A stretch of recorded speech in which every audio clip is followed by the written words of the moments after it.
Welcome back माय YouTube channel. एक तर खूप दिवसानंतर ना मी माझा हा व्हिडिओ अपलोड करीत आहे आणि माझा हा व्हिडिओ जो आहे ना तर हा थोडासा जुना आहे।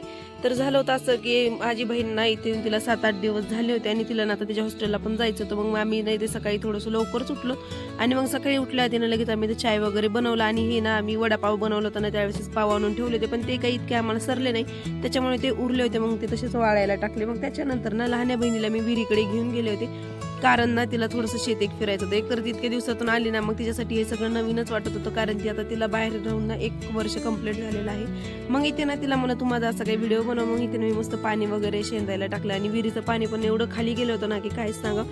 आणि माझी बहीण ना जास्त तुम्हाला माझ्या व्हिडिओमध्ये दिसत नसेल कारण तिला ना व्हिडिओमध्ये यायला काही आवडत नाही, तरी पण मी तिचे काही जे व्हिडिओ आहेत ना तर ते थोडेसे लपूनच काढत असते। मग इथे ना मी पाणी जे आहे ना तर ते शेंदायला टाकलं, मात्र झालं होतं असं की विहिरीचं पाणी ना खूप खोल गेलं होतं, तरी पण माझं इथं पाणी शेंदायचं काम चालूच होतं कारण तेवढे जे 4-5 झाडं राहिलेले होते मला त्यांना थोडंसं जीवदान द्यायचं होतं। मग आम्ही घरी आलो।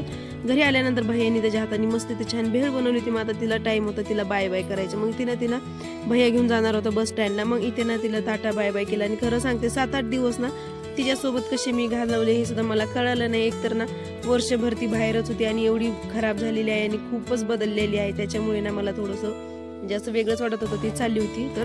मग इथे ना तिला आम्ही वाटं लावलं। मग त्याच्यानंतर ना रात्रीचा स्वयंपाक करायला घेतला कारण बघता तेव्हाच रात्र पण होती आणि दिवस सुद्धा नीटनाटका पुरा आहे ना। मग इथे ना आज मला रात्री बनवायचं होतं मस्त अंड्याची भाजी। मग इथे ना माझं त्याचंच काम चालू होतं। आता मी याच्यामध्ये काय बोलत आहे हे मला सुद्धा इतकं व्यवस्थित कळत नाहीये कारण एकतर ना रात्रीचा स्वयंपाक जो असला ना तर त्याच्यासाठी ना खूप काही प्रिपरेशन करावं लागतं आणि जर वारच असलं ना बाहेर काही चुलीवरती स्वयंपाक होत नाही, त्याच्यामुळे ना थोडंफार आपलं वारं जास्त कमी झालं की तेव्हा स्वयंपाक करावा लागतो। मग इथे ना मी अंडे मस्त उकडायला टाकले आणि थोडंसं दूध राहिलं होतं, म्हणलं इथं मस्त दूध चहा बनवून पिता येईल। आणि हे ना आपले घरचे शेंगदाणे आहे जे आईने ना भाजून ठेवले होते, मला त्याचाच कुट्टा काढायचा होता। मग इथे ना दूध जे आहे ना तर ते मस्त व्यवस्थित तापलं तर मला लगेच चाय वगैरे करून घेता येईल। आणि माझी आई ना बाहेर गेली होती कारण की आमच्या इथे ना असं उन्हाळ्याचे दिवस असले ना तर सवसण्या वगैरे असतात, तर भरपूर जणांना माहिती असेल की सवसण्या म्हणजे काय असतं। मग इथे मी चाय तर बनवला पण तो थोडा जास्तच झाला होता आणि मग मी ना चाय सोबत ना हे पाव खाणार होते। पण खरं सांगते चहा आणि पाव खाताना ना थोडंसं माझं तोंड वेगळंच झालं होतं कारण ना ते पाव थोडेसे वेगळेच लागत होते कारण ताजे पावमध्ये आणि अशा वाळलेल्या पावमध्ये खूप जास्त फरक आहे। मग इथे ना चहा पाव खाऊन झाल्यानंतर मग मी नाही तर माझं बाहेर स्वयंपाक करायला घेतला कारण वारं थोडंफार कमी झालं होतं आणि तुम्ही पाहू शकता माझ्या चेहऱ्यावरती ना कसं तेल आल्याने झालं। एकतर ना एवढी गरमी होते ना दिवसभर आणि आम्हाला सांगते आम्ही दिवसभर कुठं आणि कसे बसतो। मग इथे ना लगेच मी अंड्याच्या भाजीसाठी ना काही थोडीफार मला पेस्ट काढायची होती। मग इथे ना पेस्ट वगैरे सगळं काढून घेतलं आणि तर आपली भाजी पण तयार झाली होती। आई बाहेरच जेवण आली होती त्याच्यामुळे ती काही जेवणार नव्हती। मग आम्ही जेवायला आम्ही 3 जणच होतो, मी पप्पा आणि भैया। मग इथे ना आपल्या भाकरी भाजी तयार आहे आणि इथं आमच्या गवारीची शेंगा ज्या आम्हाला विकायला न्यायच्या होत्या मग त्या सुद्धा इथे तोडून घेतल्या।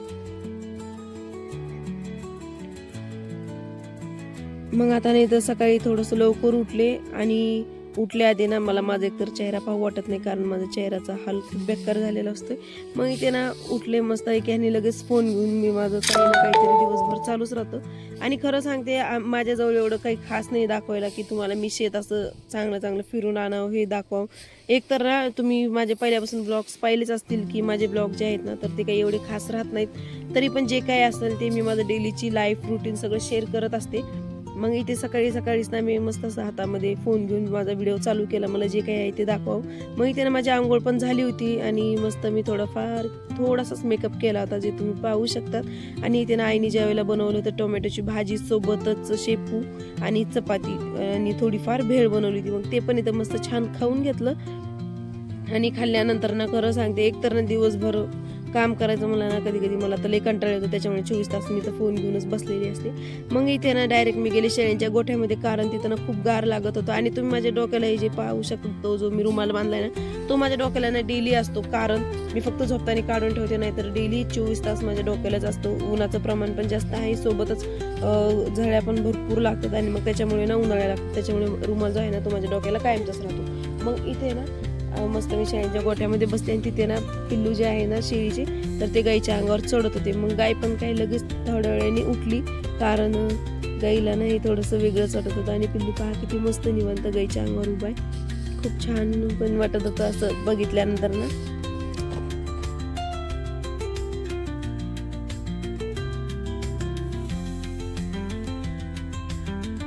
मग इथे ना गोट्यातून मी बाहेर आले, त्याच्यानंतर मस्त गॉगल लावला आणि मला जायचं होतं अजून राहिलेले थोड्याफार शेंगा तोडायला. मग आता ऊन पण एवढं वाढलंय की काय सांगावं. मग इथे ना बसून बसून पण मी खूप बोर झाले, ते तुम्ही पाहू शकता. 2-3 वाजले तरी पण उन्हाचं प्रमाण जे आहे ना तर ते काही कमी होत नाहीये. आणि सकाळीपासूनच जेच ऊन चालू होतं तर ते संध्याकाळच्या 5-5:30 वाजेपर्यंत तर खूप कडक ऊन राहते. मग इथे तुम्ही पाहू शकता चांगलंच कडक ऊन वाढलेलं होतं. आणि ना ऊन तर एवढं वाढलं आणि त्याच्यामध्ये आमच्या कोंबड्या पण आहेत ना तर त्या पण ना खूपच येड्यावानी करतात. आणि मी गेले होते अंडी जमा करायला, तर मला एवढी काही अंडी भेटली होती. मला लगेच ती ना आम्ही ना एका माठामध्ये अंडी जमा करतो, कारण घरामध्ये ना अंडी खूप खराब होऊन जातात. त्याच्यामुळे ना बाहेर ना आम्ही रांजण पशीच माठ ठेवलं, तर त्याच्यामध्येच आम्ही ना अंडी जे आहे ना तर ते जमा करून ठेवतो. आणि इथे तुम्ही पाहू शकता चांगलंच उन्हाचं प्रमाण वाढलेलं आहे. सोबतच कोंबड्यांना सुद्धा नीटनाटकी बसून जागा नाही, ते इकडे तिकडे सारखं दिवसभर पळतच राहतात. मग इथे ना मी माझं लगेच संध्याकाळचं आता काम करायला घेत असते, कारण थोडंसं दिवस जर खाली गेला ना मी लगेच माझ्या दुसऱ्या कामाला लागत असते. आणि एकतर ना आम्हाला बाहेर स्वयंपाक करायला सुद्धा नीटनाटकी जागा नाही. जोपर्यंत ना आमचं बाहेर स्वयंपाकासाठी व्यवस्थित शेड होत नाही ना तोपर्यंत आमची ना अशीच परेशानी निघणार आहे. आणि हा तुम्ही ना मागच्या वर्षी तर पाहिलंच असेल, आमच्याकडे आंब्याची भरपूर झाडं होते आणि त्यावेळेस आमच्याकडे ना भरपूर असे आंबे निघत होते. मात्र ह्यावेळेस आमच्याजवळ एकही आंब्याचं झाड राहिलेलं नाही. आणि जे आम्ही आणून लावले होते त्याच्यापैकी ना 7-8च झाडं चिटकलेले आहेत, बाकी ना चट गेले. पण आम्ही ना ते जे गेलेले झाडं आहेत ना तर त्याच्या जागेवर दुसरे आणून लावणार आहोत. मग आता नाही, ते शेजारच्या काकूंनी ना खूप सारे पहाड दिले होते जे तुम्ही पाहू शकता. आणि खरं सांगते हे हे जे नॅचरल पहाड आहेत ना जे झाडाला पिकतात ते ना खायला एक वेगळीच मजा असते. मग इथे ना मस्त आहे की काकूंनी एवढे पण पहाड दिले होते ना, मग ते घेतले आणि सावलीमध्ये नेऊन मांडले. जर उन्हात जर राहिले ना मग ते खूपच घाण लागतात. मग इथे ना मला बाहेर चुलीवरती स्वयंपाक करायचा होता. मग इथे ना मी मस्त चूल वगैरे पेटवली, कारण मला ना स्वयंपाकामध्ये मस्त वांग बटाट्याची भाजी बनवायची होती. मग इथे ना खरं सांगते वारा जास्त असल्यामुळे ना चुलीचं पण खूप अवघड राहते. आणि ना चूल विजवताना पण ना खूप जपूनच विजावं लागते, कारण मागच्या वेळेस ना माझ्याकडून एक खूप डेंजर झालं होतं. मागच्या वेळेसचीच घटना आहे. मी ना चूल सगळी विजवली होती पण 1-2च थिंग्या राहिल्या होत्या आणि त्याच्यामुळे ना आमचा एक पाईप जळाला होता. ते काही मी एवढं शेअर काही करीत नाही. मग इथे ना मी मस्त बाहेर स्वयंपाक वगैरे करून घेतला. इथं गवाराची शेंगाची भाजी सोबतच चपाती बनवली. मग त्याच्यानंतर ना मस्त मी इथं माझं आवरून वगैरे तयार झाले. आणि झालं होतं असं की बघता बघताना दुपार झाली आणि तेवढ्यात ना आमच्या इथे ना वस्तीवरती वानर आले होते. मग मला तेच दाखवायला तुम्हाला नेता येईल. आणि खरं सांगते व्हिडिओ पण थोडाफार लॉंग होत चाललाय, पण आता माझ्याकडे जेवढं दाखवलंय मी तेवढं दाखवता येईल. हे तुम्ही पाहू शकता, जे वानर आहेत ना तर ते विहिरीच्या कड्यावरती येऊन बसले होते. तुम्हाला काही एवढं क्लिअर दिसत नसेल, कारण मलाच एवढं क्लिअर दिसत नाहीये.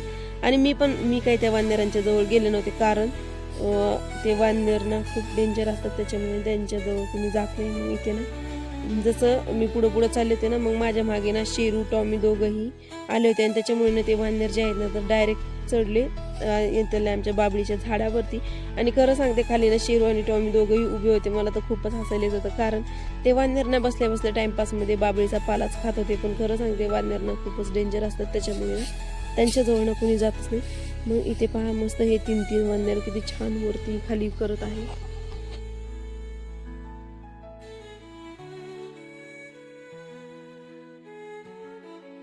मग इथे ना आमचे दोन्ही कुत्रे खाली असल्यामुळे ना वानरांना कुठं जाता येत नव्हतं. मग आता ना मी ह्यांना पाहून पण खूप कंटाळले. मला चला आता जाता येईल घरी. मग इकडे ना मी मस्त घरी निघून आले. आणि मग त्याच्यानंतर हे वानर कुठं गेले मला हे जो काही पत्ता नाही. चला मग आता तुमच्या सर्वांना ना माझा हा व्हिडिओ कसा वाटला एकदा कमेंट करून नक्की कळवा. नवीन असेल ना तर प्लीज आधी माझ्या चॅनलला सबस्क्राईब करून घ्या.